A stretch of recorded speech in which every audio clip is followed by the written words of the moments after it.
Bonjour, bonjour à tout le monde. Merci de nous rejoindre donc pour cette session d'infos Science Impact. Si jamais vous voyez que votre micro est ouvert, n'hésitez pas à le fermer. Vous pouvez aussi vous renommer avec le nom de votre organisation si jamais c'est plus simple pour la section FAQ. Donc, tout au long de la session, vous pourrez poser vos questions dans le chat et il y aura une partie réservée à la fin pour pouvoir poser vos questions.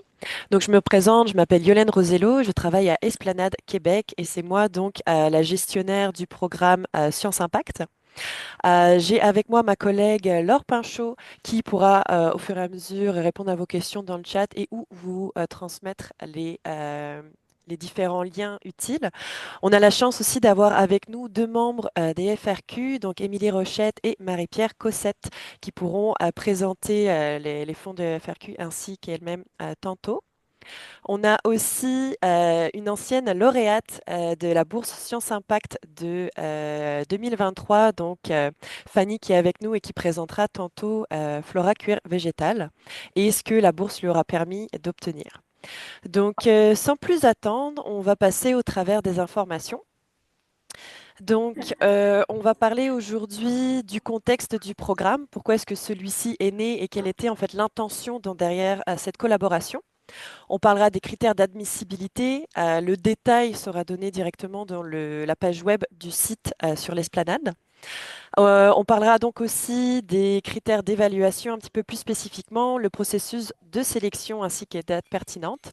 Et on aura donc le témoignage de Fanny ainsi que celui enregistré de Fauve Doucet de Partage Club, les dates clés et bien sûr toute la section FAQ.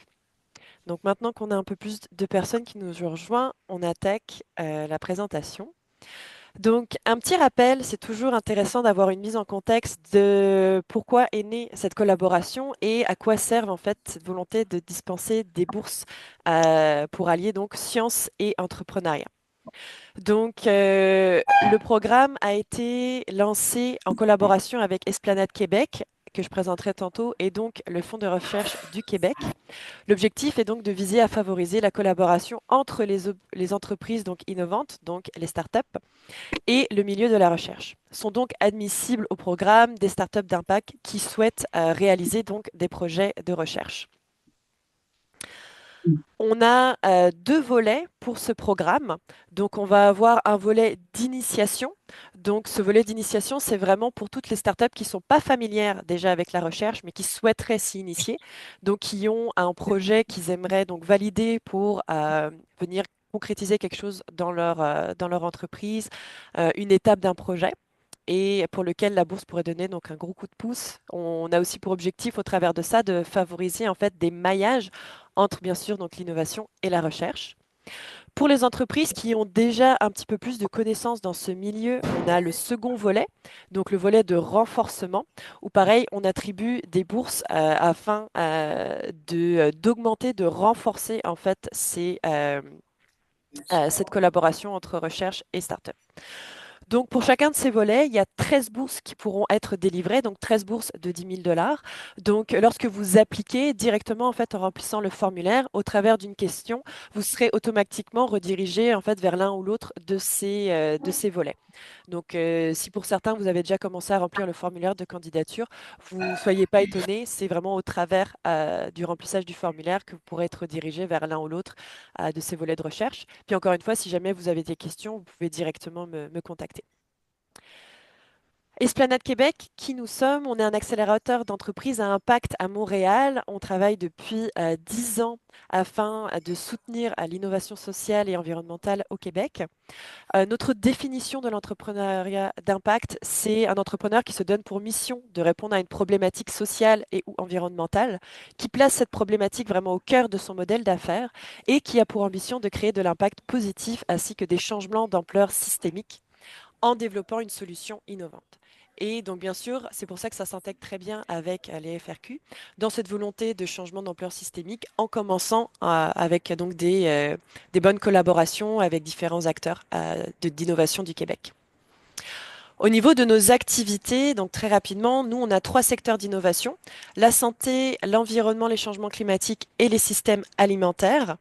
Et on offre différents parcours d'accompagnement, donc soit en format cohorte, individuel, de la validation jusqu'à la croissance mise à l'échelle des entreprises.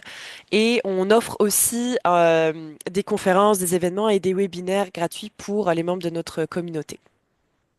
Je vais laisser maintenant la parole à Émilie et Marie-Pierre pour présenter les fonds de recherche du Québec. Bonjour, alors je suis Marie-Pierre Cossette, directrice au Grand Défi de société au Fonds de recherche du Québec. Je suis là avec Émilie Rochette qui va vous faire un petit coucou, une salutation pour que vous puissiez la voir. Oui, Émilie, bonjour tout le monde, enchantée, responsable de programme au Centre de recherche. Je travaille étroitement avec Yolène et Laure. donc voilà, donc ici, ce qu'on a pour vous aujourd'hui, on est très heureux de faire partie d'un partenariat avec Esplanade pour ce programme-là. Donc, à bien savoir que c'est Esplanade qui gère le programme et nous, on est en soutien. On construit les critères d'évaluation, les bonnes pratiques ensemble, mais c'est vraiment Esplanade qui tient la barre de ce programme et nous, on est là en partenariat. Donc, pourquoi les fonds de recherche du Québec? Là? Peut-être que certaines personnes ne nous connaissent pas, puis ça serait bien normal. On est l'organisme subventionnaire au provincial pour tout l'argent qui est donné en recherche. Donc, c'est clair que notre mission, de manière très haute, c'est stimuler la recherche, très clairement. Mais il y a une petite équipe qui travaille directement avec notre scientifique en chef parce qu'on j'ai peut-être pesé sur je suis désolée. Donc voilà. Donc, on a un scientifique en chef au Québec aussi. Et on a des programmes qui sont spécifiquement dédiés aux grands défis de société. Donc, vous les voyez ici, les quatre grands défis de société, puis vous voyez que la communauté de recherche, en fait, s'intéresse beaucoup à l'entrepreneuriat scientifique et innovant. C'est un des grands défis. Mais on fait aussi, principalement dans notre direction, des projets, des programmes pour qu'il y ait un rapprochement entre la communauté de recherche et les autres sphères de la société.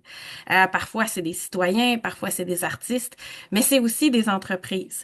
Donc, vous faites partie de notre grand défi créativité, entrepreneuriat scientifique et c'est la raison pour laquelle on était bien intéressés à pouvoir rendre disponibles des bourses qui vous permettraient de co-construire. Bref, de changer cet intérêt que vous avez pour la recherche en outil entrepreneurial pour vous, que vous connaissiez ou pas le milieu de la recherche. Donc, c'est ce qu'on essaie de faire aujourd'hui à travers ce partenariat-là. Donc, si vous avez des questions, on est disponible. Merci beaucoup, Marie-Pierre. C'est très clair. Euh, donc, pour aller dans le vif du sujet, donc qui est admissible? Donc, vous pouvez bien sûr retrouver toutes ces précisions directement sur notre site web. Laure va pouvoir mettre les liens directement dans le chat. Mais donc, on n'est pas discriminant sur le statut juridique de votre entreprise. Donc, vous pouvez être constitué en OBNL, en coopérative ou en société, donc par action. Il faut par contre que la personne candidate et la majorité de l'équipe soient domiciliées au Québec. Il faut que vous ne soyez pas donc vous-même ni un membre directement de votre équipe, un chercheur ou un professionnel de recherche affilié à une institution de recherche. Tout ce qui va être auxiliaire de recherche, étudiants, ceux-ci sont acceptés du moment que leur projet ne concerne pas en fait directement une collaboration avec leur établissement d'affiliation actuel. Donc, qu'est-ce que ça veut dire globalement? C'est qu'on cherche à créer des ententes, des nouvelles collaborations. Donc, si vous avez un projet de recherche, l'objectif, c'est que vous alliez faire affaire à avec un autre chercheur sur un domaine sur lequel vous n'êtes pas forcément expert, qui va venir valider une étape de votre projet qui va venir soutenir ensuite votre entreprise et votre projet entrepreneurial directement. Votre entreprise doit avoir été immatriculée après le 8 janvier 2020. Pourquoi? C'est pour garder l'aspect start-up. On cherche à soutenir les nouvelles entreprises, donc qui ont moins de 5 ans en fait d'activité. Donc, je sais qu'il y a certaines questions qui avaient des questions par rapport à ces dates d'immatriculation. On pourra répondre durant la section FAQ. Il faut que vous ayez déjà été accompagné par un incubateur ou un accélérateur d'entreprise. Donc, il nous faudra une preuve en fait d'accompagnement avec un minimum de 10 heures qui ont été donc réalisées. par un programme qui était doté donc d'un processus de sélection. À noter, information importante, qu'il n'est pas obligatoire d'avoir été accompagné par Esplanade Québec. Donc, c'est nous qui gérons le programme, mais on accueille bien sûr les entrepreneurs qui viennent d'autres incubateurs. Certains qui sont présents ici ont peut-être d'ailleurs donc été référencés par certains incubateurs accélérateurs là, du Québec. Donc, il n'y a pas besoin d'avoir été directement accompagné par Esplanade. Au niveau des critères donc, de sélection, le programme s'adresse à des projets qui proposent une solution innovante, efficiente et réaliste à un problème social ou environnemental, basé sur la définition de l'entrepreneuriat d'impact que je vous ai donné donc tantôt et que vous pouvez retrouver directement sur notre site. Et la personne candidate doit donc faire la démonstration dans son dossier de candidature des éléments suivants. Le détail est donné aussi sur le site, donc là je les ai récupérés succinctement, mais les différents critères sont les suivants. Donc, il y a ceux qui sont communs aux deux volets. Pour rappel, donc on a deux volets, un volet d'initiation puis un volet de renforcement. Donc là, les critères que je vais vous donner, c'est ceux qui sont communs aux deux volets. Donc, peu importe là pour le moment pour lequel vous appliquez. Le premier, ça va être vraiment la qualité, faisabilité et portée de votre projet de recherche. Le second, ça va être la stratégie de collaboration. Comment est-ce que vous allez intégrer cette démarche de recherche au travers donc de votre projet entrepreneurial? Qui est-ce que vous allez venir contacter? En quoi est-ce que c'est important? En quoi est-ce que c'est nouveau aussi? Et le troisième, général, donc c'est celui des retombées anticipées. On cherche à avoir évidemment des projets qui vont avoir des retombées localement au Québec, qui vont avoir un effet donc systémique. Donc, si vous pouvez justifier ça, c'est très important pour la solidité de votre dossier de candidature. Au niveau maintenant des critères qui sont propres au volet d'initiation à la recherche, donc on cherche à promouvoir le potentiel d'initiation à la recherche de la personne candidate. Donc il faut quand même que vous ayez une idée du projet que vous souhaitez réaliser. L'objectif, c'est pas que juste en voyant passer cet appel à projet, vous dites ah bah tiens, je vais pouvoir créer ça. C'est que ça vous donne des idées puis des moyens de venir concrétiser une étape de votre projet. Votre motivation, votre expérience et expertise qui va du coup être transférable à un niveau de projet de collaboration scientifique et donc votre niveau de familiarité avec la recherche. Est-ce que dans votre parcours, vous avez déjà eu certaines discussions, peut-être vous-même fait un master ou un PhD? Donc tout ça peut être pris en compte lors de votre dossier de candidature. Pour le second volet, donc celui de renforcement à la recherche, il faut faire donc la démonstration du potentiel de consolidation d'innovation par la recherche pour l'entreprise. Donc là, on va prendre en compte tout ce qui va être expérience, démonstration de complémentarité avec des projets qui sont peut-être déjà réalisés ou ailleurs. Potentiel d'innovation par la recherche aussi à long terme dans l'entreprise. Donc est-ce que c'est quelque chose que vous voulez faire aussi de façon pérenne? Au niveau du processus de sélection, donc en ce moment, on reçoit des candidatures par dossier. Donc, il y a une première sélection qui sera effectuée à la réception des dossiers de candidature. Tous ces dossiers sont analysés pendant un mois par un jury indépendant, donc qui va allier milieu de l'entrepreneuriat et de la recherche. Donc, qui vont, au travers là, des critères d'admissibilité et de sélection que je vous ai présentés tantôt, évaluer vos dossiers. Au niveau des dates importantes à retenir, c'est qu'en ce moment, jusqu'au 2 mars, on reçoit les candidatures et ensuite, pendant un mois, donc tout ce jury va étudier vos dossiers et va pouvoir se réunir pour faire une présélection des dossiers. Les dossiers qui auront été donc présélectionnés vont pouvoir pitcher devant ce jury indépendant. Donc, on va en sélectionner environ 25 par volet. Donc, 25 pour le volet 1, 25 pour le volet 2, donc initiation et renforcement. Et à la suite de ces pitchs, on aura un jury qui va pouvoir délibérer et identifier les lauréats, donc ceux qui auront obtenu les bourses. Donc, les dates à laquelle on va faire cette annonce, ça sera donc fin avril et début mai. Et courant juin, il y aura donc un 5 à 7 de remise officielle des bourses. Donc, ça, c'est pour les dates un petit peu sur le processus de sélection. On va pouvoir du coup maintenant passer au témoignage de Fanny Laroche qui a donc gentiment accepté de venir témoigner sur son parcours, sur comment est-ce qu'elle a pu, quelle était l'idée pour obtenir la bourse. Donc elle a appliqué l'année dernière au volet 2, donc celui de renforcement à la recherche. Donc Fanny, je vais te laisser la parole et te laisser présenter ton écran. Oui, ben juste avant que je présente l'écran, je veux juste dire merci à Esplanade et au fonds de recherche parce que on le sait en tant que start-up, les concours, les bourses, c'est vraiment précieux. De plus en plus rare aussi. Et on a l'opportunité d'appliquer plus d'une fois avec ce concours-là. Donc, c'est vraiment intéressant pour toutes les start-up qui évoluent dans le temps et donc qui ont des projets différents d'une année à l'autre. Euh, un 10 000 c'est un vrai cadeau pour une start-up, donc j'encourage vraiment les entrepreneurs à appliquer et encourager les centres de recherche, bien entendu, pour créer de l'innovation, puis donc de la valeur non seulement pour vous, mais également pour l'entreprise. Et ça donne énormément de crédibilité après quand on vient pour présenter son entreprise en mentionnant qu'il y a eu un partenariat avec un ou plusieurs centres de recherche. Les centres de recherche, pour moi, c'était vraiment très nouveau au tout départ.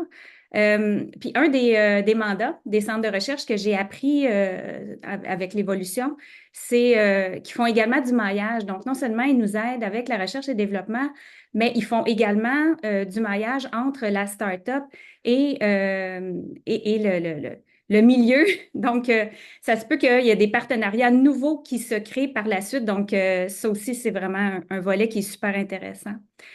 Flora, je vais présenter le pitch deck qu'on avait présenté l'année dernière, mais on a eu la chance d'appliquer deux fois. Donc, comme je disais, on a fait le volet 1 au tout départ où, comme je disais, je ne connaissais absolument rien au CTT. Donc, pour ceux qui sont un peu intimidés par tout ce milieu-là, ça va me faire plaisir de répondre à vos questions par la suite. Il y a le groupe Synchronex que j'ai appris à découvrir aussi à travers mon parcours.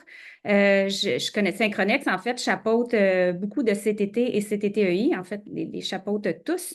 Donc, si vous ne savez pas par où commencer votre recherche, ce serait probablement le premier endroit que je vous proposerais. Donc, la première année, nous, on a appliqué Flora. Ce qu'on fait, en fait, c'est du cuir à partir de résidus de pommes. Je vais vous présenter bientôt la présentation. La première année, ce qu'on avait décidé de faire, c'est qu'on avait un marché qu'on visait qui était l'industrie de la mode. Et donc, on avait appliqué pour faire de la recherche et développement avec un CTT. Puis ça s'est avéré être un partenariat à long terme et on les aime d'amour maintenant, le CTT à Saint-Hyacinthe. Ça fait plusieurs années maintenant qu'on travaille avec eux. Donc, en 2023, ce qu'on voulait faire, c'est une première formulation donc, qui était destinée au marché de la mode, donc du vêtement prêt-à-porter, maroquinerie, etc. L'année 2, ce qu'on a fait, c'est un pivot au niveau de notre marché pour plusieurs raisons. Et donc, on a décidé de s'attaquer au marché de la fabrication de meubles. Donc, ça nécessitait encore une fois un retour en labo, donc une nouvelle formulation, de la recherche et développement un peu différente également, des tests mécaniques qui viennent avec. Donc, ça a justifié aussi les deux fois où on a appliqué pour le concours.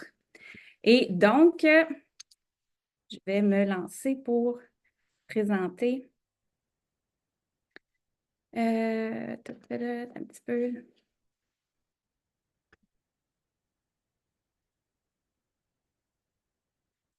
Attendez-moi. Est-ce que vous voyez tous bien?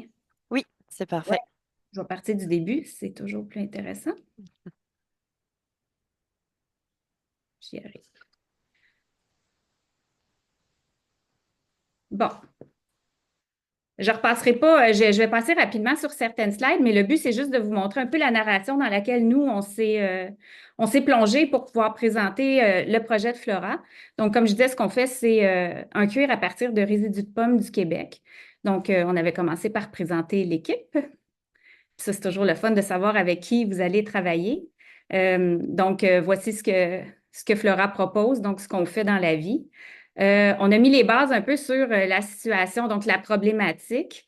On a parlé d'élevage animal dans le but d'en faire des pots de cuir pour la consommation, donc la problématique que ça impose, mais également au niveau des cuirs véganes, donc qui sont une solution de remplacement, mais qui sont très coûteuses d'un point de vue environnemental, étant donné leur contenu en produits pétrochimiques et plastiques.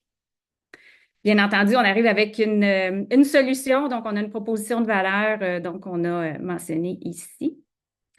On en parle du marché, toujours bien important de parler du potentiel de marché. Donc, pour nous, on a parlé du marché du cuir vegan là, qui est en pleine expansion, les associations aussi avec les grandes marques qui se font depuis quelques années, en mentionnant Nike, Gucci, là, donc quelques marques assez prestigieuses qui ont commencé à s'associer avec des matériaux innovants, un peu comme le nôtre. Les marchés que nous, on vise, parce qu'il y avait le potentiel de marché, mais bien entendu, on n'a pas la capacité de production pour couvrir tout ça. Mais on visait des marchés assez spécifiques, donc le textile pour design intérieur, la mode, et également pour l'industrie automobile dans un futur plus ou moins proche. La compétition, bien entendu, parce qu'il en existe tout le temps. Donc, en mentionnant force-faiblesse de chacun et où nous, on se situe dans ça. Bien entendu, la bourse Esplanade, à quoi elle va nous servir et à quel point on l'aime, puis ce qu'on planifie faire avec ça. Les retombées, toujours bien important, et Yolène l'a mentionné tantôt, donc ça fait partie des critères donc de justifier les retombées que votre innovation pourrait procurer au marché. On a présenté notre cuir là où on en était, oui, au moment de faire cette présentation-là. L'attraction qu'on a connue, parce qu'on n'est pas encore commercialisé dans notre cas, par contre, on a fait plusieurs cold calls, on a rencontré plusieurs personnes et puis on avait donc un peu d'attraction. Et bien entendu, on présentait le CTT avec qui on a travaillé et tout ce que ça nous a apporté. Donc, au niveau de la collaboration, le partage de connaissances, la recherche de partenariats, les mises en relation et faire rayonner notre innovation, bien entendu. Parce que j'ai pas mentionné tantôt, mais le CTT, dans notre cas, puis je veux pas parler pour d'autres parce que j'ai pas énormément d'expérience avec les autres CTT, mais ils se sont même proposés voyons, faire rayonner Flora quand il se faisait des salons à l'international. Donc, on a eu également du maillage qui s'est fait outre-mer. Ça ne s'est pas encore concrétisé parce qu'on n'est pas encore commercialisé, mais ils ont déjà commencé à parler de nous à d'autres grandes entreprises qui se trouvent à l'extérieur du Québec et avec lesquelles on n'avait pas nécessairement de lien direct. Donc, eux autres se sont occupés de cette partie-là qui est vraiment géniale. Donc, l'équipe directe avec qui nous, on travaillait. Et bon, on se connaît par nos prénoms maintenant, comme je disais tantôt, c'est un partenariat qui va devenir du long terme, je pense. Donc, la bourse, dans une façon plus concrète, à quoi elle va servir? Donc, comme on disait, nous autres, on a fait une réadaptation de la formulation pour un marché nouveau. Donc, on avait des nouveaux tests mécaniques qui étaient beaucoup plus rigoureux que la première fois. Et donc, ça a servi principalement à ça, ces beaux fonds-là. Bien entendu, le stade de développement de l'entreprise, il y a plusieurs façons de le mettre en valeur. On peut parler du TRL aussi. Dans notre cas, on a fait une ligne de temps pour mentionner un peu où on se situait et ce qui a été fait en amont et là où on s'en va aussi avec notre développement. Et tous les partenaires, parce que bien entendu, il y en a toujours plus qu'un dans ce bel écosystème. Et puis donc, on a mentionné des merci à tous les gens qui nous ont aidés pour se rendre là. Alors, ça ressemble à ça. Je suis peut-être passée vite à certains moments, mais je pense que ça fait le tour. Excellent. Ben, écoute, merci beaucoup, Fanny. C'est vraiment très clair. Puis comme ça vous donne un aperçu des choses qu'on va attendre d'un pitch, des choses qu'on va venir attendre, donc aussi de la construction à l'interne. Si vous avez des questions pour Fanny, elle reste présente pendant toute la section FAQ, donc vous pourrez lui poser des questions tantôt. Merci beaucoup en tout cas, Fanny, pour ta présentation. Je vais vous partager aussi maintenant donc un court témoignage d'une autre entrepreneur qui a pu bénéficier aussi de la bourse. Hop, normalement on a fait le test tantôt, vous devriez être capable d'entendre le son. Confirmez-moi si c'est bon. Salut les candidats pour le programme Science Impact. Je me présente, Fauve Doucet, cofondatrice du Partage Club. J'ai participé dans le fond au premier appel à projet pour le projet Science Impact. Puis ça nous a permis en fait, nous autres, pour que vous sachiez, on est une application de partage d'objets entre citoyens. Ça nous a permis de travailler avec l'Université McGill avec un professeur et une étudiante pour mesurer notre impact environnemental, social, économique. Donc, on a pu bâtir en fait cette mesure-là à travers des données qualitatives, quantitatives, des sondages. Puis on a aussi créé un multiplicateur, un calculateur en fait, qui nous permet de pouvoir mesurer aussi pour nos clients, pour les villes, l'impact du partage club actuellement, mais aussi lorsqu'on va atteindre une masse critique. Ce que ça nous a permis, ce sondage-là, ça va vraiment nous être utile d'un point de vue marketing, de pouvoir être crédible dans notre message. Ce que ça nous permet aussi, c'est que ça nous aide vraiment au niveau des ventes, quand on rencontre des clients, parce qu'ils sont capables de se projeter, puis sont capables de pouvoir, eux, prendre ce rapport-là pour pouvoir le démontrer, pour faire approuver, en fait, le projet du Partage Club. Ça nous a permis aussi d'améliorer nos renouvellements, parce qu'on est capable de pouvoir démontrer l'impact aussi de ce qu'on fait auprès des collectivités avec lesquelles on travaille. Puis, ça va nous aider aussi d'un point de vue investisseur, d'un point de vue aussi d'aide subvention au niveau du gouvernement, parce qu'encore une fois, on est capable de démontrer quantitativement notre impact. Donc, je recommande à tous vraiment de travailler avec des spécialistes. Je pensais être capable de le faire au départ, mais je me rends compte que de travailler avec des gens de la recherche, de un, ça l'aide vraiment parce qu'ils le font pour nous. Ils nous aident vraiment à calculer, mesurer et nous challenger. Puis nous, ça va amener énormément de valeur, au plaisir de vous transmettre notre rapport d'impact qui va bientôt être publicisé. On pense faire une conférence de presse aussi par rapport à ça. Donc, je vous recommande fortement de le faire pour mesurer votre impact. C'est super important parce que l'humain a besoin de quantifier, quantifier l'impact. Toujours, on est comme ça, on aime ça la donner. Donc, je vous souhaite bonne chance puis bonne journée.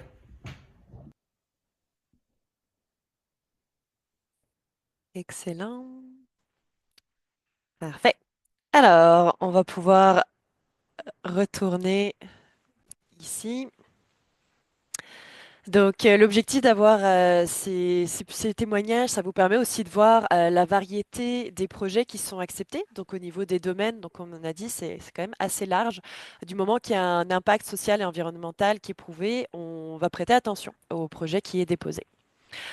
Les dates importantes à retenir, donc l'appel à candidature est encore ouvert jusqu'au 2 mars.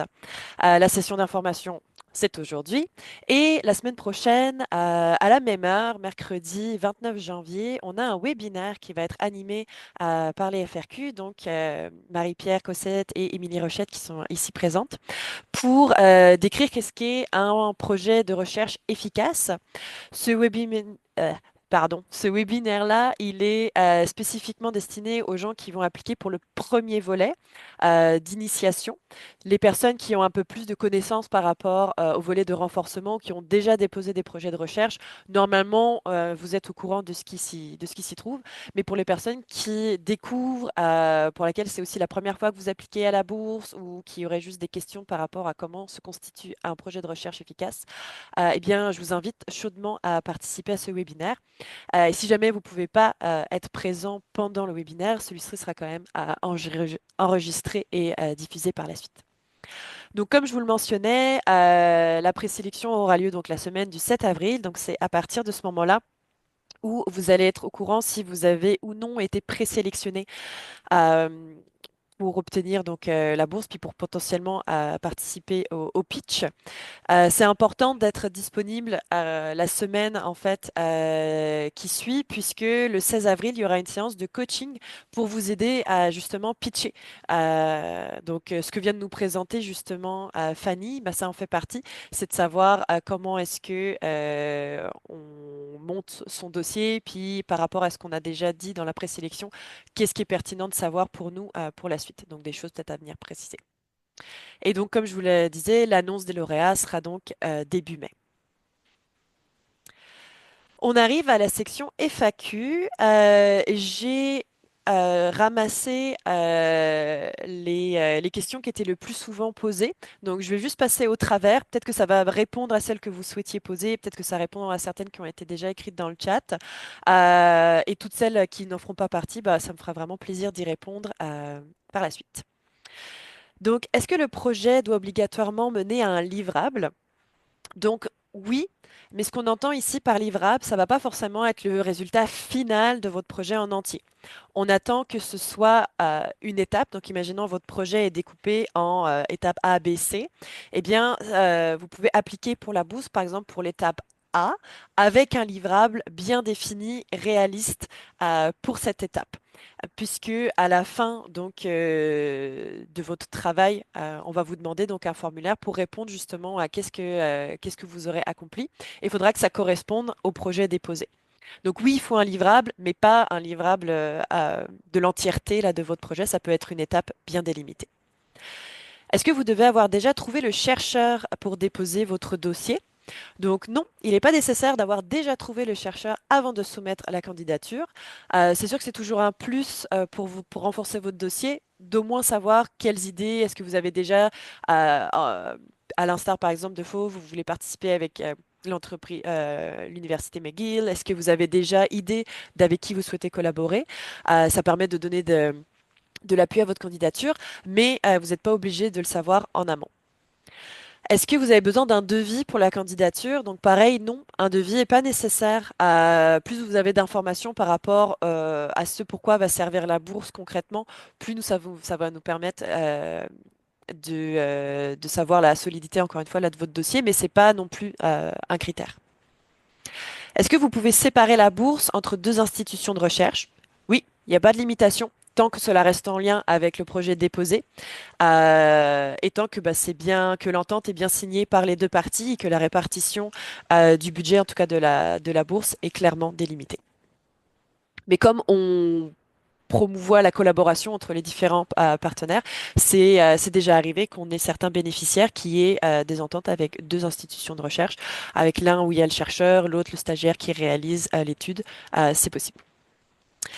Y a-t-il un accompagnement ou un coaching pour le projet de recherche? Donc, comme mentionné tantôt, on va avoir à la fois le webinaire la semaine prochaine pour vous aider à bâtir votre projet de recherche de façon efficace. Donc, vous pourrez aussi poser toutes les questions relatives à ça la semaine prochaine. Et on offre une session de coaching le 16 avril pour bien vous préparer à la session de pitch. Et en dehors de ça, si jamais voilà, vous avez des questions un petit peu plus spécifiques, moi je suis toujours disponible pour y répondre avec ma collègue aussi. Donc si c'est du cas par cas un peu plus spécifique, on pourra bien entendu l'adresser. Comment puis-je monter le financement pour le projet de recherche? Donc, les tâches de financement, donc ça peut être du montage financier, ça peut être réalisé après l'obtention de la bourse. Comme je vous le mentionnais tantôt, il n'est pas obligé d'avoir déjà trouvé son chercheur, etc. Donc, c'est Fanny qui le disait aussi tantôt, les membres là, des CCTT sont des experts dans ce domaine et peuvent complètement vous accompagner. Sont souvent très volontaires de vous accompagner au maximum. Et bah, c'est ça, peut-être de même à faire valoir votre entreprise, de parler de vous à différents événements. C'est vraiment une très très belle opportunité, puis une très belle collaboration. On est agréablement surpris parfois en tant qu'entrepreneur de voir l'étendue des choses sur lesquelles on peut se faire aider lorsqu'on va faire affaire aux gens de la recherche. Est-ce que je peux postuler si mon projet est déjà en cours avec Mitax? Oui. Si l'étape du projet financé par la bourse est clairement identifiée.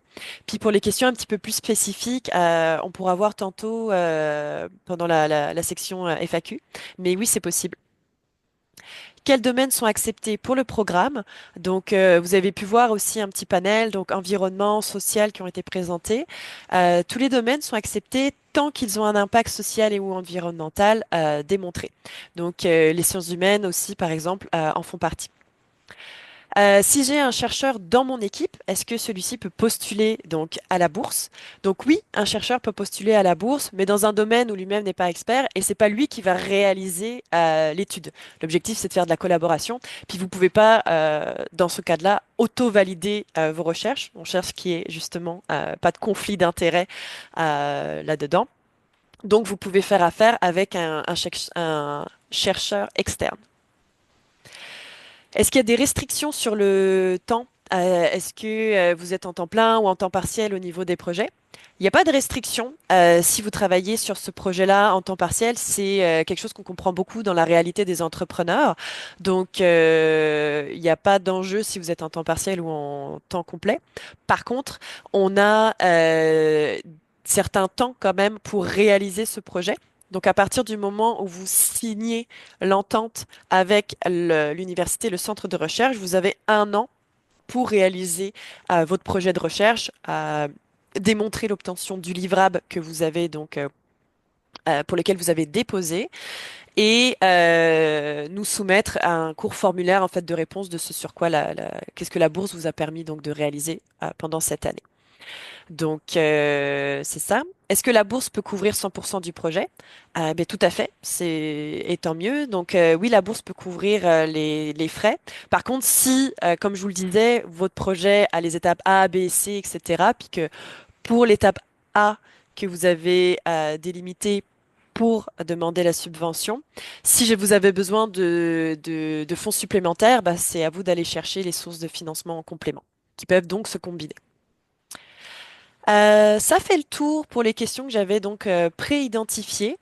Vous pouvez voir aussi donc mon mail, donc yolène@esplanade.québec. Si vous avez des questions vraiment plus spécifiques à votre projet, je vous inviterai plutôt à m'envoyer donc un mail pour qu'on puisse discuter de ça. Si c'est des questions d'ordre un petit peu plus général sur ce qui a été montré ou les personnes qui nous ont rejoints en cours de route et qui souhaiteraient avoir de nouveau des précisions, profitez-en. Il y a des membres d'Esplanade Québec qui sont présents. On a 2 membres des FRQ et donc on a Fanny, ancienne lauréate, qui est encore présente pour répondre à vos questions. Donc, on vous écoute. Je vais arrêter mon partage pour pouvoir voir vos têtes. Euh, hop. Et donc, parfait. On a plusieurs mains levées. Le premier qui apparaît à mon écran, c'est Marc-Antoine. Bonjour. Bon, j'ai posé la question dans le clavardage. Est-ce qu'il y a d'autres programmes qui peuvent être utilisables pour des gens qui ont immatriculé leur entreprise il y a plus longtemps? Je veux dire, il me semble que je comprends l'idée start-up, mais quelquefois une vieille entreprise a un nouveau projet. Et j'ai eu une autre idée, c'est s'il y a un consortium, est-ce que c'est la date du consortium, la date des membres du consortium, etc. Pourquoi est-ce qu'on choisit effectivement là des entreprises qui ont été immatriculées il y a moins de 5 ans? C'est aussi pour pouvoir vraiment promouvoir l'initiation en fait à ces collaborations. Des entreprises qui ont un peu plus de maturité ont potentiellement déjà fait affaire avec des centres de Potentiellement recherche, potentiellement. ou Donc non. c'est aussi pour pouvoir souscrire ces personnes-là et c'est pour ça Je peux qu'on peut-être accompagne. ajouter, Yolène, parce que quand on a fait le choix, c'était ta prédécesseur, mais euh, on y est allé pour 5 ans aussi parce que ça a été identifié comme une période où c'est particulièrement difficile de sortir quelques milliers de dollars pour travailler avec un CCTT parce que tu es en formation, tu n'as pas nécessairement une personne supplémentaire, puis si tu avais un 5 ou un 7 000, tu le mettrais dans quelque chose de très, très survie là, de l'entreprise. C'était la période qui a été identifiée. On peut pas ouvrir trop grand non plus, sinon on n'arrive pas à gérer le nombre de demandes. Tu sais. Donc, c'est un équilibre à trouver. Puis c'est sûr qu'à chaque fois qu'on trace une ligne, ben c'est plate quand on est de l'autre côté ou qu'on est juste sur le bord aussi. Fait qu'on est très conscient de ça, mais ça a été quand même intentionnel comme choix pour l'instant. Mais on est prêt à recevoir des commentaires, là, s'il y a quoi que ce soit, même par courriel, si vous voulez nous mettre un petit peu plus d'infos pour qu'on comprenne bien, parce qu'on est en amélioration continue quand on fait des programmes. Donc, ben, pour l'instant, cette année, c'est ce qui est annoncé, bien évidemment. OK. Je pense il va falloir peut-être d'autres programmes. Merci. Merci Marc-Antoine. Charles? Oui, bonjour. Je m'appelle Charles Bilodeau, je suis professeur à l'Université de Sherbrooke. Je suis moins familier, là, je vous avoue, là, avec ce type de programme-là. Je suis plus familier avec bon, ce que vous faites au FRQ. C'est pas clair pour moi là, si un professeur, un chercheur peut faire partie de l'équipe, parce que dans les critères, ça semble mentionner qu'on ne doit pas être affilié à une institution de recherche québécoise, donc les universités, j'imagine, en font partie. Mais là, vous le disiez. En tout cas, peut-être juste clarifier cette partie-là. Est-ce qu'on est dans l'équipe ou on est juste un collaborateur externe? Première question. Deuxième question, est-ce que toutes dépenses sont admissibles? Et troisième question, je ne connais pas ça. Comme je vous dis, là, CCTT, juste peut-être me dire c'est quoi cet acronyme-là. Merci. Yolène, je me lance, puis Oui. tu viens à ma rescousse au besoin. En fait, l'important, c'est vraiment de bien comprendre la philosophie de ce programme-là. C'est sûr qu'au Fonds de recherche du Québec, on a toujours eu un peu d'entrepreneuriat naturellement dans les projets de recherche. On a des partenariats privés-publics qui sont plus industriels, donc un petit peu plus gros et tout ça. Ici, on est vraiment dans une philosophie de maillage. À la limite, on avait un seul volet au début, puis on visait vraiment d'initier des gens qui n'ont pas naturellement la recherche dans leur entreprise, mais qui auraient envie de faire un pas, qui comprennent qu'il y a des choses où ils ont des obstacles, puis qui se disent, mon Dieu, s'il y avait une connaissance de plus, je serais capable d'aller jusqu'au bout de ce que je voudrais que mon produit soit ou mon processus soit. Donc, c'est vraiment fait pour les entreprises qui sont à l'extérieur du domaine de recherche. Mais là, il y a plein de cas de figure, hein. Donc, on ne veut pas non plus décourager complètement les personnes qui sont en train de se détacher de l'université avec leur propre entreprise, qui ont une expérience de recherche. Donc là, on essaye de mettre une ligne encore une fois quelque part, c'est-à-dire, oui, si tu connais la recherche d'une certaine façon, puis que tu veux retourner vers l'université en tant qu'entrepreneur, on va pas te bloquer systématiquement, mais tu peux pas être en train de faire ton postdoc sur une création d'entreprise. Par exemple, le programme Saisie qu'on a en ce moment, il fait exactement pour ça. Tu peux pas être dans ce programme-là, puis ensuite aller chercher une bourse. La bourse est vraiment pour les entreprises qui n'avaient pas ça dans leur programme, dans leur projet d'affaires. C'est pas dans leur... Puis là, ils veulent faire le saut. Donc, pour répondre à la deuxième question, dans cette philosophie-là, c'est sûr que après ça, le lien qui se crée avec le chercheur ou la chercheuse dans l'institution ou dans le CCTT qui est le Centre collégial de transfert de technologie. Donc, c'est tous nos centres qui sont affiliés avec les cégeps, euh, qui eux aussi ont une capacité de recherche, mais qui est très, très, très, très appliquée, là, tu sais, puis qui est faite pour faire des liens avec les entreprises. Ben c'est sûr que vous devenez une partie prenante, collaboration complète, là. Mais la bourse, elle est à l'entrepreneur ou OK. l'entrepreneuse. Ça, je Puis comprends. ensuite, elle va négocier avec vous une façon de fonctionner. Donc, parfois, puis c'est peut-être intéressant pour tout le monde, là, mais les formats les plus fréquents, c'est soit un institut de recherche ou un labo qui dit, ben moi, j'ai avoir une étudiante qui va travailler avec toi ou un étudiant qui va travailler avec toi, donc on va transformer ta bourse ton argent en bourse qui va aller vers une étudiante. Ça va être notre dépense. Ou bien, c'est un CCTT qui a justement des dépenses une structure de dépenses. Puis là, ben, tu sais, il y a des taxes. Puis là, il faut le prévoir. Puis c'est pas tout à fait 10 000 une fois que tu as fini de le faire. Bon, fait il y a ces particularités-là, mais l'équipe de Yolène est déjà pas mal aguerrie là-dedans. Puis chaque fois qu'il y a une question, on revient vers nous. Est-ce que c'est admissible ou pas admissible? Pour bien rester dans notre créneau. Même affaire pour le MITAX. Chaque fois qu'il y a un MITAX qui est inclus, il faut bien faire attention de ne pas mélanger les argents, puis d'être bien, bien clair qu'est-ce qui est complémentaire. Ça l'a servi au MITAX. La bourse va servir à précisément cette capacité de collaboration-là pour le livrable qui est séparé de ce qui est en train d'être fait avec le MITAX. C'est vraiment, je pense que ce qui est le plus sage, c'est de dire en ce moment, j'ai certaines affaires, je veux faire un truc de nouveau, je veux l'essayer avec un chercheur, je veux avoir un petit livrable là, parce que 10 000, c'est sûr que ça va vite. Je veux un Ouais. livrable, mais qui va être un levier pour la suite, tu sais, qui me Ouais. permettrait peut-être de faire de la collaboration un petit peu plus long terme. Puis est-ce que c'est préférable, juste pour être certain, à ce moment-ci, de ne pas mettre le chercheur comme membre de l'équipe, mais plutôt l'avoir identifié comme la collaboration, puisqu'on ne veut pas de gens affiliés là, dans l'équipe sur un critère? Ben, peut-être que Yolène pourra rajouter, mais le formulaire, c'est un formulaire qui a été fait par Esplanade.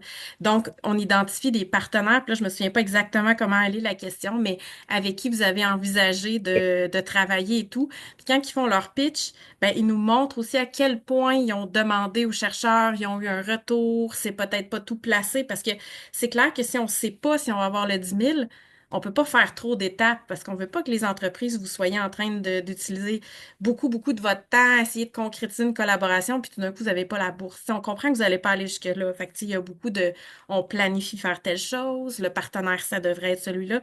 Yolène, je sais pas si ça reflète bien le formulaire, ce que je viens de dire. Oui, oui, oui, tout à fait. C'est Ok. vraiment l'objectif là dans ce critère-là pour vraiment venir préciser. Puis comme on a dit, comme on essaye vraiment d'augmenter des collaborations, c'est pour ça qu'il faut juste vraiment tu sais, que ça soit un chercheur ailleurs là qui va travailler ça. Donc c'est ça que ça précise. Parfait. C'est plus clair. Merci. Merci à toi, Charles. Julie. Oui, bonjour, Julie Blanchette. Je suis en démarrage d'entreprise avec un volet technologique. En fait, j'ai deux questions. Il y avait une mention de pour avoir la bourse, il faut être soutenu par un incubateur d'innovation pour un minimum de 10 heures.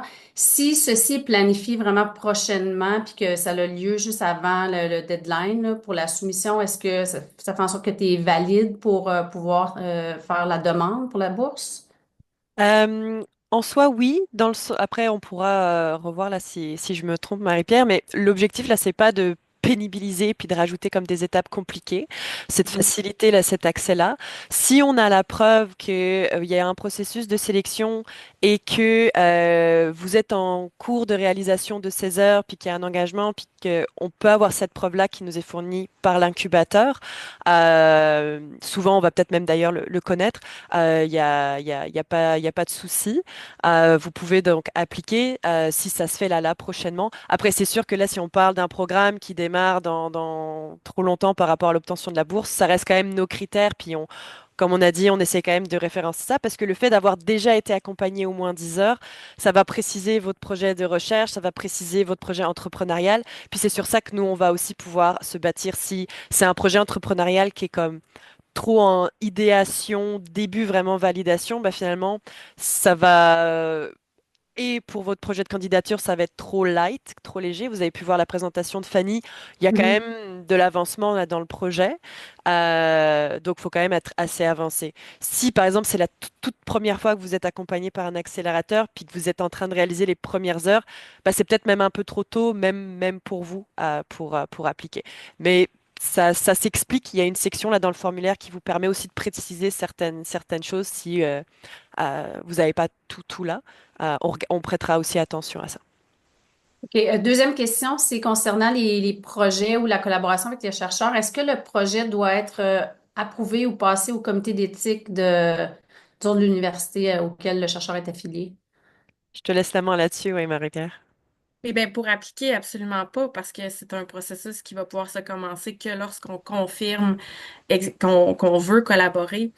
Ça pourrait arriver là, que vous avez planifié, que vous aviez eu le OK de la personne chercheur, chercheuse ou le CCTT, puis vous commencez à discuter, puis à un moment donné, vous faites hey, ça marche pas, ça cadre pas, on dirait que je serais pas capable de l'assumer dans mon entreprise, j'avais pas compris tel aspect, tel aspect. C'est toujours possible là, de reculer. Il faut pas faire un projet juste parce qu'on a eu une bourse. Il faut vraiment le faire parce qu'on sent qu'il y a du gain à faire sur chacun.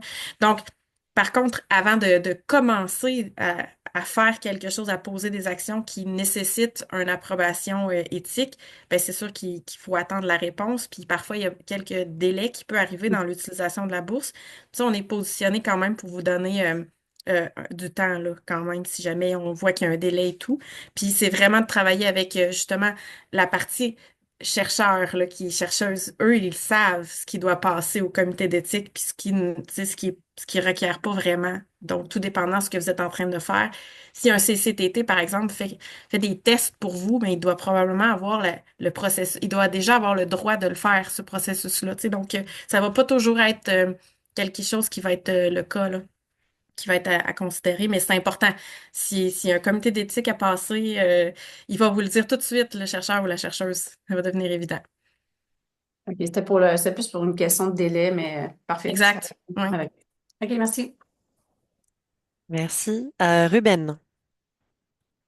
Bonjour, merci pour la présentation. J'ai une petite question. Je suis partie du programme CECI Marie-Pierre et nous travaillons sur une technologie pour accélérer les thérapies d'ARN.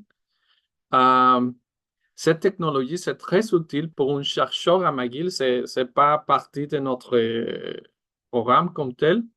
Et les chercheurs développent des vaccins. Est-ce que ce projet sera-t-il admissible? Ils veulent utiliser la technologie. Nous voulons utiliser les connaissances qu'ils ont a pour développer un concept de vaccin. Euh, donc, c'est ma question Marie-Pierre, oui. Oui, oui, oui. C'est clair qu'on se prononce jamais sur est-ce que c'est un bon projet ou pas, là. Donc ça, on laisse toujours ça à votre bon jugement après avoir lu Mhm. les règles de programme. Par contre, moi, je voulais juste savoir, vous avez terminé le saisie? Parce que est-ce que c'est ce que vous venez de dire parce que c'est Émilie là qui est plus proche des Mhm. de qui est dans le saisie ou pas là? Ah non, je vais terminer le programme en mai, mais par contre, les projets que nous voudrions faire à McGill, c'est un projet que c'est pas la technologie qu'on a développée, mais c'est l'utilisation de la technologie pour faire la recherche des vaccins. C'est comme l'évolution de... C'est pas l'évolution, c'est vraiment d'utiliser la technologie pour développer un vaccin en particulier avec le McGill. Il y a Ben, un je chercheur. suggère peut-être qu'on se parle entre nous avec Émilie, comme ça on va pouvoir prendre les autres questions. Mais tu sais, d'emblée, je dirais que quand quelqu'un est dans le saisie, on s'attend quand même à ce qu'il soit à temps plein dans la création de l'entreprise, qui est en lien avec ce qu'il a déposé. Ce qui fait d'avoir quelque chose de parallèle avec la même source de financement. Tu sais, moi, d'emblée, je pense je Oh, pense ouais, pas qu'ils aient. non. Tu sais, donc, parlons-en ensemble juste pour être sûr, parce que chaque cas est différent. Donc, prenons le temps, peut-être envoyer un courriel. Émilie, si tu veux mettre ton courriel dans la conversation, nous relancer, puis on s'en parle de vive voix. Comme ça, c'est assez précis, là, spécifique. Fait que à moins qu'il y ait une autre question, je passerai peut-être à la prochaine question. Donc, est-ce que j'espère la réponse ou est-ce que... On va envoyer une demande de rencontre à Émilie, puis on va se parler de vive OK, voix, séparément. Ouais. d'accord. Merci beaucoup. Merci. Ouais, Ruben, elle a mis une adresse mail dans le chat. Tu peux la prendre et leur poser la question spécifique. D'accord. Merci beaucoup. Mais merci à toi pour ta question. Mohamed, Euh, oui, bonjour tout le monde. En fait, bon, ma question est simple. Je veux juste que vous confirmez qu'est-ce qu'on entend par recherche. C'est une question vraiment qui peut-être un peu compliquée pour moi. En fait, personnellement, bon, je travaille sur le développement d'une plateforme digitale de recrutement à mettre à la disposition des recruteurs, mais en même temps, je fais partie d'un programme à l'UQAM. C'est comme un certificat, un micro-programme. Donc, donc, je travaille pour dresser l'état des lieux des entreprises québécoises et ce qui considère les facteurs ESG, notamment ressources humaines. On parle de équité, diversité et inclusion. Alors, est-ce que c'est quelque chose qui peut fonctionner ou quand on dit chercheur, ça veut dire on fait affaire avec quelqu'un d'un niveau peut-être maîtrise ou plus, doctorat, postdoc. Donc, qu'est-ce que, selon vous, c'est quoi les critères exactement quand on parle de la recherche? Est-ce que vous parlez de devenir un partenaire de recherche pour une entreprise ou est-ce que vous parlez vous avez une entreprise, mais vous faites aussi de la recherche, donc est-ce que vous-même vous êtes admissible pour déposer? Ben oui, j'ai comme une start-up, mais moi-même aussi, je continue, je fais un programme à l'UQAM. Oui, oui, c'est ça, Donc, mais c'est plutôt votre question par rapport à vous voudriez appliquer puis vous n'êtes pas sûr à cause de votre lien avec la recherche, c'est ça? oui, Oui, oui. fait que c'est le critère que Yolène a présenté tantôt. En fait, votre exemple est parfait, là. C'est justement ce qu'on voulait. On voulait éviter de vous empêcher de déposer avec votre entreprise sur un sujet complètement séparé. Votre entreprise, elle fait quelque chose de particulier.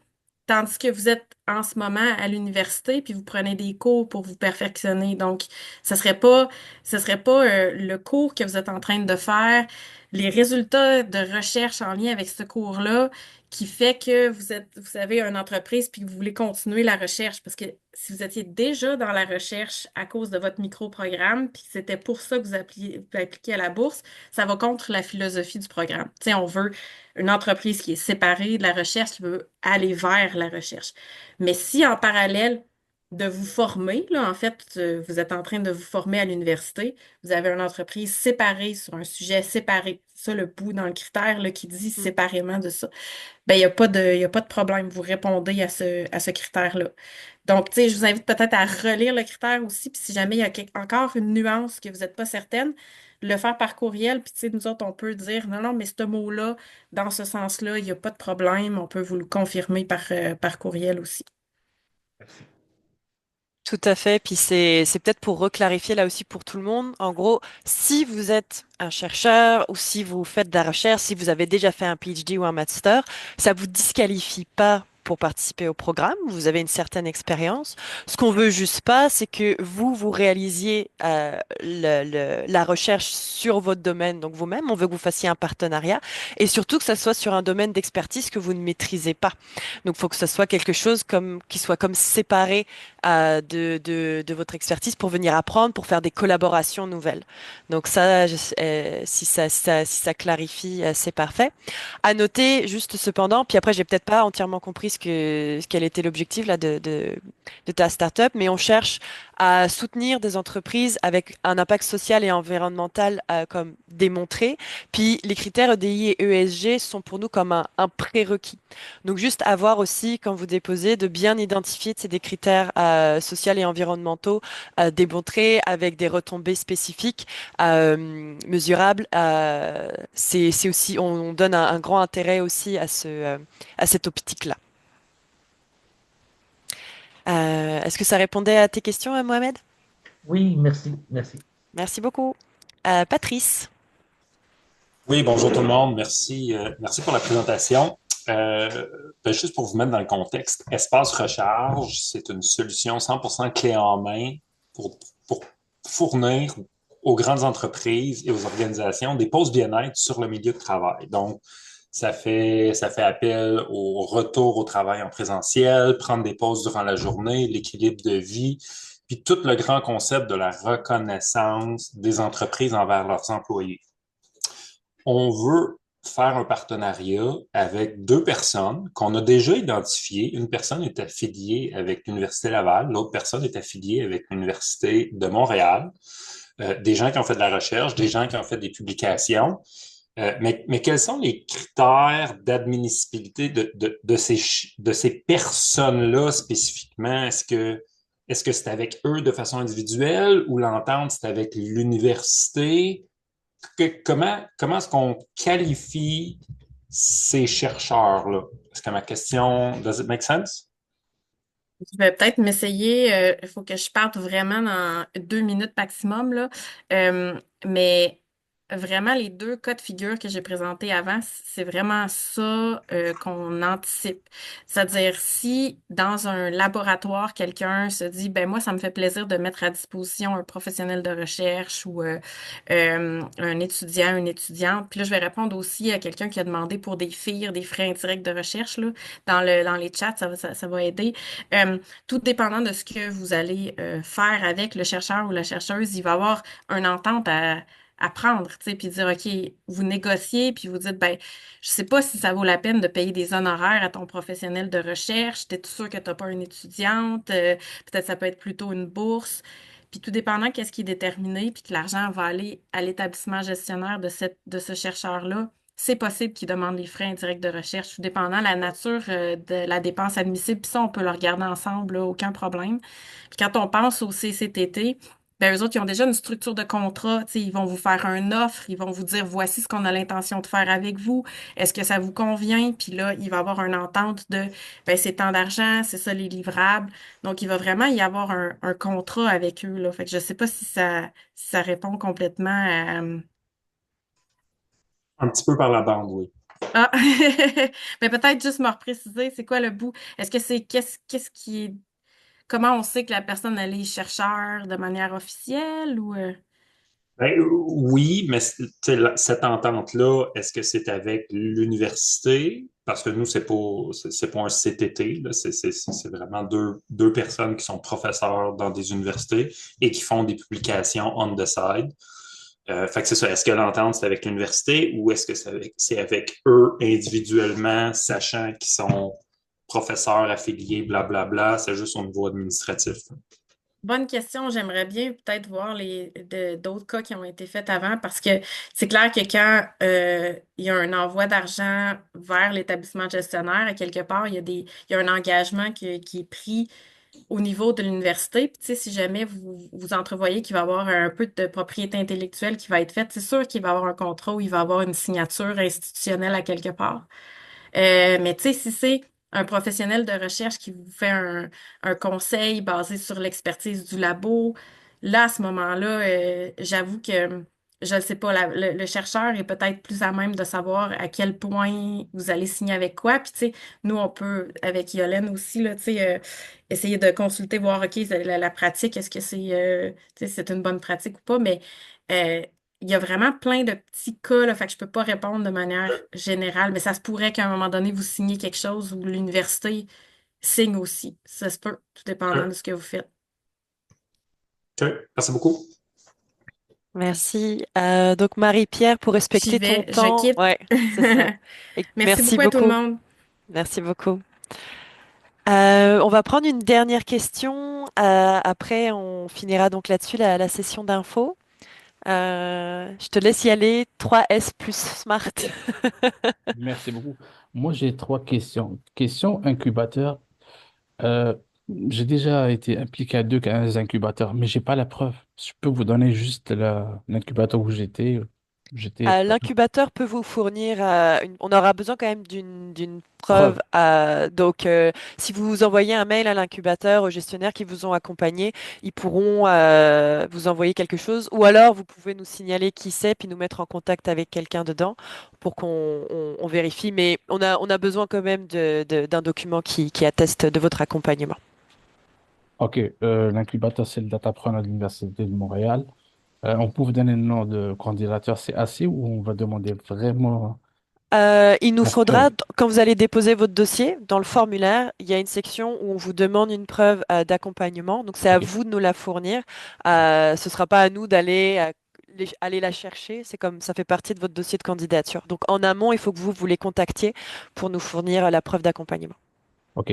Nous, on a une machine à fabriquer. Est-ce qu'on s'attend de l'accompagnement de recherche? Moi, je m'attends à avoir un cahier de charge. Est-ce que ça rentre dans qu'est-ce que vous offrez comme bourse? Par rapport à ce que peut venir financer la bourse, elle peut venir financer de l'achat de matériel, par exemple, surtout pour des projets, par exemple en santé, ça peut venir aider à débloquer de l'accès aussi à des données. Il y a la liste de ces critères-là qui est plus disponible là, dans notre site web. Mais si c'est pour développer comme un cahier des charges, Hein? je suis pas certaine que ce soit quelque chose qui soit comme accompagné ou qui a un antécédent par rapport à ça. Je sais pas si Laure, toi, tu avais des vues là-dessus.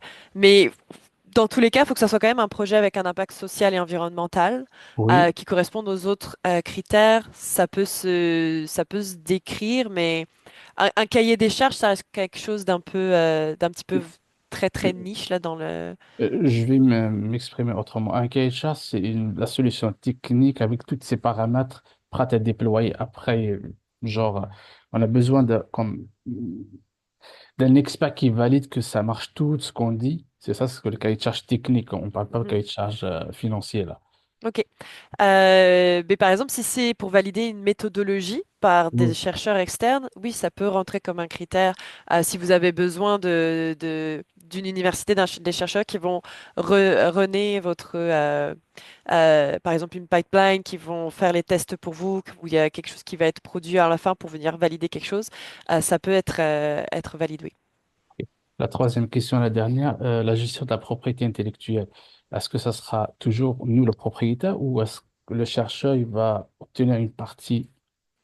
Ça, c'est très spécifique à l'entente que vous allez établir avec l'université ou le CCTT.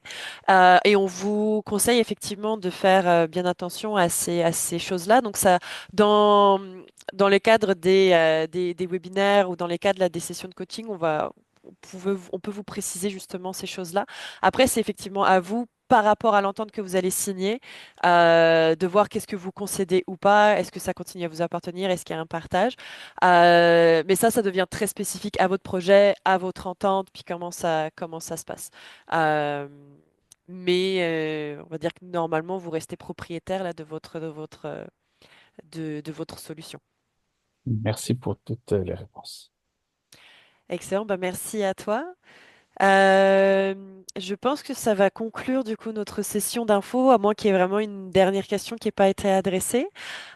Pour ceux qui nous ont rejoints en cours de route, la session est enregistrée. Elle va très prochainement être mise à disposition sur notre site. Pour rappel, la semaine prochaine, à la même heure, il y a la session de webinaire animée par les FRQ, surtout pour ceux qui souhaitent s'initier à la recherche, donc pour le volet 1. On a mis à disposition mon adresse mail dans le chat, donc vous pouvez aussi directement me poser une question et ça me fera vraiment plaisir d'y répondre. Et je vous souhaite du coup à tous une excellente journée. Je remercie encore une dernière fois Fanny, Émilie, Laure d'avoir été présentes pour la session et Marie-Pierre qui est partie tantôt. Merci à tous. Au Oui. revoir. Bon.